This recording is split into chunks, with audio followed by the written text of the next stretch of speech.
Assalamualaikum warahmatullahi wabarakatuh. Kami dari kelompok 4 akan membahas tentang teori-teori dan bukti masuknya Islam ke tanah Melayu. A. Proses masuknya Islam di kawasan Melayu. Islam datang di kawasan Melayu diperkirakan pada sekitar abad ke-7. Kemudian mengalami perkembangan secara intensif dan mengislamisasi masyarakat secara optimal, yang diperkirakan terjadi pada abad ke-13 Masehi. Awal kedatangannya diduga akibat hubungan dagang antara pedagang-pedagang Arab dari Timur Tengah seperti Mesir, Yaman, atau Teluk Persia, atau dari daerah sekitar India seperti Gujarat, Malabar, dan Bangladesh, dengan kerajaan-kerajaan di Nusantara semacam Sriwijaya di Sumatera atau dengan Majapahit di Jawa. Perkembangan mereka pada abad ke-13 sampai awal abad ke-15 ditandai dengan banyaknya pemukiman muslim baik di Sumatera seperti di Malaka, Aceh, maupun di Jawa seperti di pesisir-pesisir pantai, Tuban, Gresik, Demak, dan sebagainya. Mengenai teori kedatangan Islam di Melayu, terdapat banyak pendapat, dan masing-masing pendapat diikuti dengan bukti-buktinya. Memang banyak hal yang dipermasalahkan apabila membicarakan tentang kedatangan Islam. Meskipun demikian, maka teori kedatangan Islam meliputi 3 hal pokok, yakni dari mana asal kedatangan Islam, waktu kedatangan Islam, dan siapa yang membawa Islam itu sendiri. Namun terlepas dari teori tersebut, yang jelas Islam pada awalnya bertapak di kota-kota pelabuhan, seperti Samudra Pasai, Aceh, Malaka, Riau, dan kota-kota pelabuhan lainnya.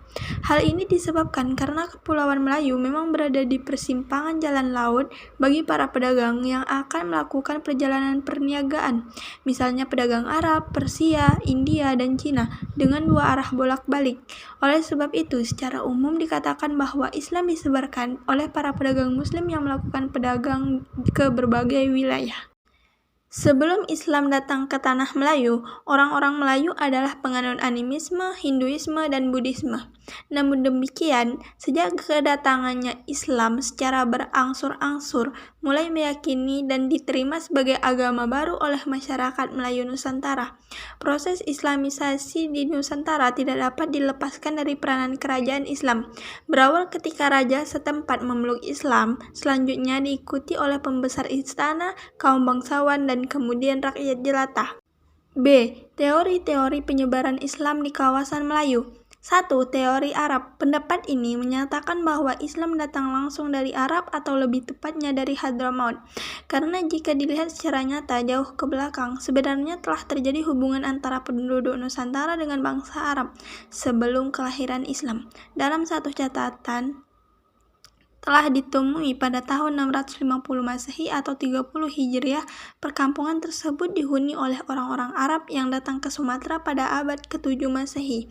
Teori Arab ini sangat banyak menampilkan bukti-bukti tentang keberadaan orang Arab di wilayah Melayu, baik sebelum Islam maupun sesudah Islam. Selain itu, dapat juga dilihat bahwa sistem aksara Arab Melayu yang ada di Nusantara merupakan saduran dari aksara Arab atau aksara Timur Tengah. Hal ini menandakan telah terjadinya interaksi yang dalam antara kedua wilayah itu. B. Teori India. Teori kedatangan Islam ke Nusantara dibawa oleh pedagang-pedagang dari India yang telah dipelopori oleh orientalis seperti Snook Horgrange dan Brian Harrison. Teori ini diperkuat lagi dengan bukti lain, yakni penemuan batu-batu nisan seperti batu nisan di Pasai yang bertanggal 17 Zulhijjah 831 Hijriah atau 27 September 1428. Mirip dengan batu nisan yang ada di makam Maulana Malik Ibrahim di Gresik, Jawa Timur. Bahkan sama pula bentuknya dengan batu nisan yang terdapat di Cambai atau Gujarat. Sementara itu, didapati juga pendapat yang mengatakan bahwa Islam dibawa oleh pedagang-pedagang yang berasal dari Malabar, bukan Gujarat. Hal ini dikarenakan adanya kesamaan mazhab yang dianut oleh masyarakat Nusantara dengan masyarakat di Malabar, yakni menganut mazhab Syafi'i, sedangkan Gujarat masyarakatnya mengamalkan mazhab Hanafi.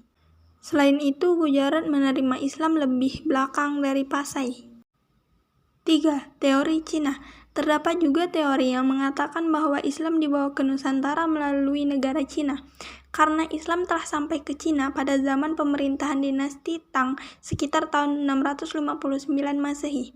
Pendapat ini didukung oleh Emmanuel Godinho de Evedia yang digunakan oleh Othman dalam tulisannya yang mengatakan bahwa Islam datang ke Nusantara dari Cina melalui Kanton dan Hainan pada abad ke-9 Masehi dengan bukti ditemukannya batu bersurat di Kuala Berang, Terengganu yang terletak di pantai timur Tanah Melayu.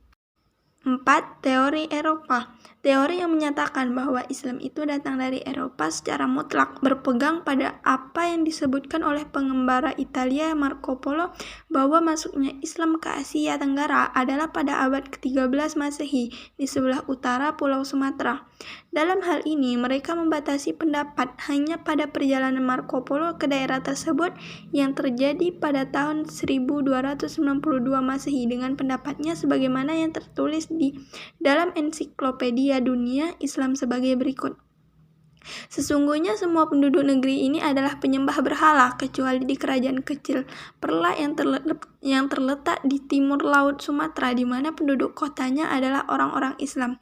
Sedangkan penduduk yang tinggal di bukit-bukit mereka semuanya adalah penyembah berhala atau orang-orang biadab yang memakan daging manusia.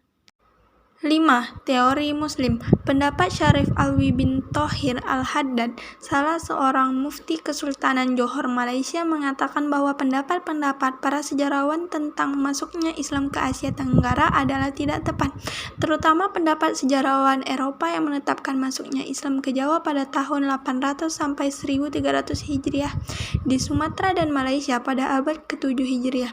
Kenyataan yang benar bertentangan dengan apa-apa yang mereka katakan. Karena sesungguhnya Islam telah mempunyai raja-raja di Sumatera pada abad ke-6 bahkan ke-5 Hijriah. Teori Bengali atau Bangladesh. Teori yang menyatakan bahwa Islam itu datang dari Bengali atau kini Bangladesh yang diajukan oleh Fatimi. Fatimi berargumentasi bahwa kebanyakan orang yang terkemuka di Pasai adalah orang Bengali atau keturunan mereka. Selain itu, Fatimi menjelaskan bahwa Islam muncul pertama kali di Semenanjung Malaya adalah dari arah pantai timur, bukan dari barat atau Malaka pada abad ke-11 Masehi melalui Kanton, Panrang, sementara elemen-elemen prasasti yang ditemukan di Terengganu juga lebih mirip dengan prasasti yang ditemukan di Leran. Baiklah, hanya itu yang dapat kami sampaikan. Lebih dan kurang kami mohon maaf. Sekian dan terima kasih. Wassalamualaikum warahmatullahi wabarakatuh.